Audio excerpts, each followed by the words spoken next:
So, you wanted to install a fresh copy of Windows 11. You expect a clean start, but when the setup finally finishes, this is what you get. AI slop everywhere, ads baked into your start menu, and background bloatware silently eating up your RAM before you even open a single app. So naturally, the standard advice is to use a custom ISO or an unattended install script to strip all of that out. And I found a really great project online called UnattendedWinstall by memstechtips. It's a fantastic tool that strips Windows down to the core. But here's the problem, it's way too aggressive for the average user. If you use it, your Microsoft Store is completely gone. Minecraft and Xbox Game Pass won't work because it strips out the core Xbox services. Your laptop's touchscreen and fingerprint reader stop responding because it disables the tablet input service and biometrics in the name of optimization. It even removes your sleep and lock buttons from the start menu, and it stops your Microsoft Store apps like WhatsApp or Spotify from receiving notifications in the background. But worst of all, it applies a registry tweak called power throttling off to every single device. On a desktop, that's fine, but on a laptop, it forces high performance mode all the time and completely destroys your battery life. You shouldn't have to choose between a fast PC and a functional one. So I took that excellent foundation and completely re-engineered it to fix every single one of these issues. I call it WinCore 11. Today, I'll show you exactly what happens when you optimize Windows the right way. I added a smart WMI query that detects whether you are on a laptop or desktop and protects your battery accordingly. I fixed the network throttling bugs, and I restored every essential service while keeping the system completely bloat-free. And don't worry, we are still keeping the awesome Winhance app that the original creator made, so you can easily manage your software later. Let's get started. Alright, let's get this installed correctly. We are not going to use any modified or unsafe ISO files from random websites. We are using the official Windows installer directly from Microsoft. For this, you will need a USB flash drive with at least 8 GB of storage. Head over to the official Microsoft download page. I'll leave the direct link in the description so you don't have to search for it. Scroll down to the section that says Create Windows 11 Installation Media and click the Download Now button to get the media creation tool. Plug in your USB drive and open the tool. Accept the license terms. Keep the default language and edition settings and click Next. When it asks which media to use, select USB flash drive. Pick your USB from the list and let it do its thing. This will take a few minutes. Once that is done, we need to grab the WinCore 11 file. Go to wincore11.vercel.app. Link is in the description as well. Click the download button at the top. It will save the autounattend.xml file to your computer. Now open your USB drive in File Explorer. You will see the standard Windows setup files like setup.exe and the boot folder. Take the autounattend.xml file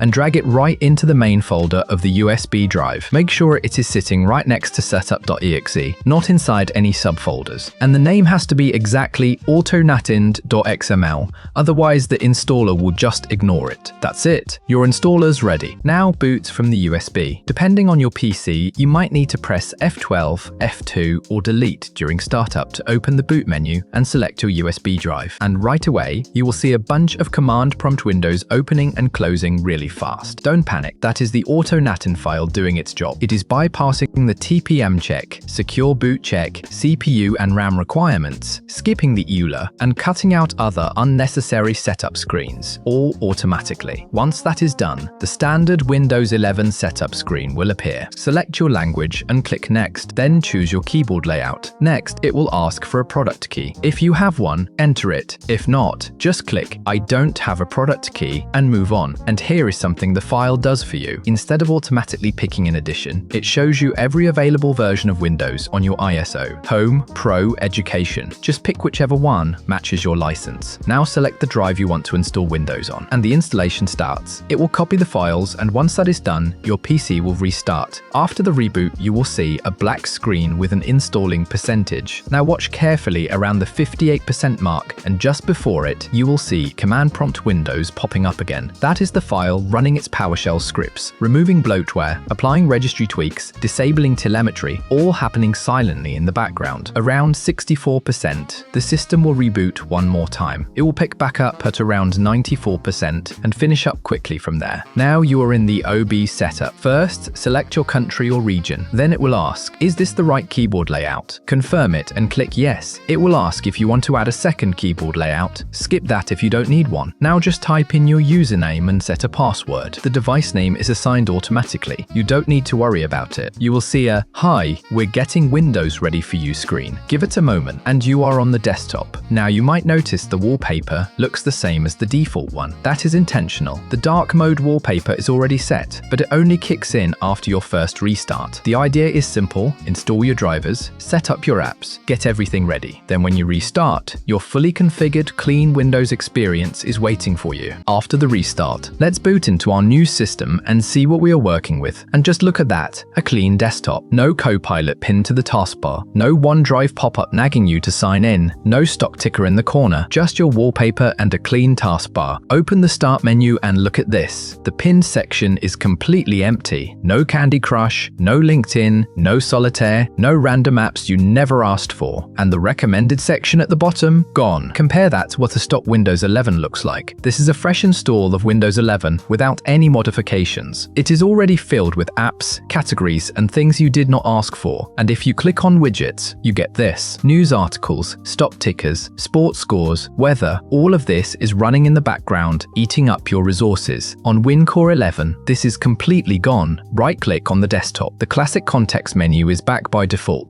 No more clicking show more options every single time just to see the full menu. Open File Explorer and it goes straight to this PC. No useless home tab, no gallery cluttering up the sidebar. Just your drives, clean and simple. Compare that to stock Windows where it opens to this home tab with quick access, OneDrive folders, and a gallery you rarely use. Now let's check privacy. Go to Settings, Privacy and Security, General. Every single toggle is off. Advertising ID, app tracking, suggested content, language tracking, all disabled. And notice it says some of these settings are managed by your organization. That means these are locked down at the system level, not just turned off. On a stock install, most of these are turned on by default. Microsoft is tracking your app launches, showing you personalized recommendations, and pushing ads into your settings app. Device encryption is also turned off. On a normal install, Windows 11 silently enables BitLocker encryption without even telling you. This might sound like a good thing, but here is the problem. If you ever need to update your BIOS, or something goes wrong with your system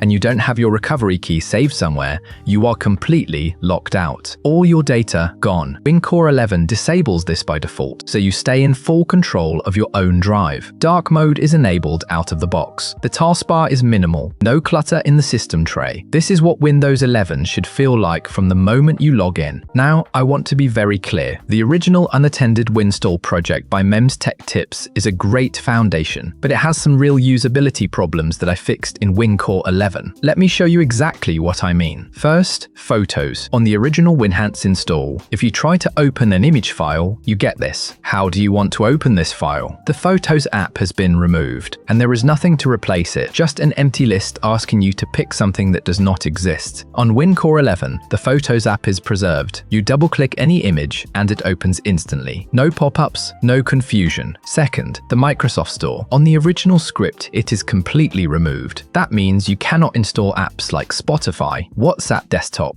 or even update your existing apps. On WinCore 11, the store is kept. You might not love it, but it is essential for app updates and driver delivery. Third, Xbox and Game Pass. The original script strips out all Xbox services, so if you are a gamer who uses Game Pass, you are out of luck. On WinCore 11, all Xbox components are preserved. Game Pass, Minecraft, everything works out of the box. Fourth, the sleep button. On the original script, it is simply removed from the power menu. You open the start menu, click the power icon, and the only options are shutdown and restart. There is no way to put your PC to sleep from there. On WinCore 11, sleep and lock are both there, exactly where you expect them. And finally, UAC. On the original script, user account control is completely disabled. When you try to install an application, there is no confirmation pop-up. It just runs immediately. That means any app or any malware can make changes to your system without you even knowing about it. On WinCore 11, UAC is genuinely re-enabled. When you install something, you get the proper "Do you want to allow this app to make changes to your device?" prompt on a secure desktop. It works exactly how it should, keeping your system protected. Now let's get into what is happening under the hood. These are the changes you won't see on the surface, but they make a real difference in how your system performs. Starting with network. WinCore 11 applies 4 low-latency network tweaks. TPEC frequency is set to 1, which disables Nagel's algorithm. TCP no delay is enabled, so packets are sent immediately without buffering. TP-det-lactics is set to 0, removing the delayed ACK timer, and the network throttling index is set to its maximum value, removing the artificial bandwidth cap that Windows puts on your connection by default. If you play online games or do anything latency sensitive, you will feel the difference. Next, the power plan. WinCore 11 automatically applies the Winhance power plan, which is optimized for sustained peak performance. Now, if you are on a laptop, I would personally recommend switching to the balanced plan for better battery health. But if you are running a gaming laptop that is always plugged in, the Winhance plan will work great for you. Now this is a big one, power throttling. The original Winhance script disables power throttling on every single device. That is fine if you're on a desktop, but if you are on a laptop, it forces your CPU to run at full speed all the time, and your battery drains in no time. WinCore 11 handles this with a smart WMI query. It checks whether your device is a desktop or a laptop. If it is a desktop, power throttling is disabled for maximum performance. If it is a laptop, it leaves the setting untouched, so your battery life stays normal. Win32 priority separation is set to 38. What this does is tell Windows to give more CPU priority to the app you're actively using instead of splitting resources equally between foreground and background processes. If you are gaming or editing, the app in focus gets more power. Here is a smart one. Use an NVIDIA-specific registry tweak, but it only applies it when an NVIDIA GPU is actually detected on your system. If you are running AMD or Intel graphics, this entry is never created. No orphaned registry keys cluttering up your system. And finally, faster shutdowns. By default, Windows clears the page file every time you shut down. This adds extra time to every shutdown for no real benefit. WinCore 11 disables this, so when you click shutdown, it actually shuts down. Now, you probably noticed an install Winhance shortcut on your desktop. Let me quickly explain what that is. Winhance is a tool made by memstechtips, the creator of the original UnattendedWinstall project that WinCore 11 is built on top of. It is basically a GUI app that lets you further customize your Windows settings after installation. You can manage which services are running, toggle Windows features on and off, customize your privacy settings, all from one clean interface. It is completely optional. WinCore 11 already handles all the important stuff during installation, but if you want more control over your system later, Winhance is right there. I will leave a link to the original Winhance project and memstechtips channel in the description if you want to learn more about it. And on top of all that, it keeps everything that matters. Microsoft Store, Xbox, Game Pass, Photos, Sleep, fingerprint login, touchscreen support. Nothing essential is broken. If you want to try it yourself, head over to wincore11.vercel.app or check the links in the description. The file is free, open source, and you can inspect every single line of code on GitHub before you use it. This project is built on top of the amazing work by memstechtips and the UnattendedWinstall project. Links to both are in the description as well. If this video helped you, hit that like button. And if you want more tools and tips that actually respect your time, subscribe to the channel. I am 44found, and I will see you in the next one.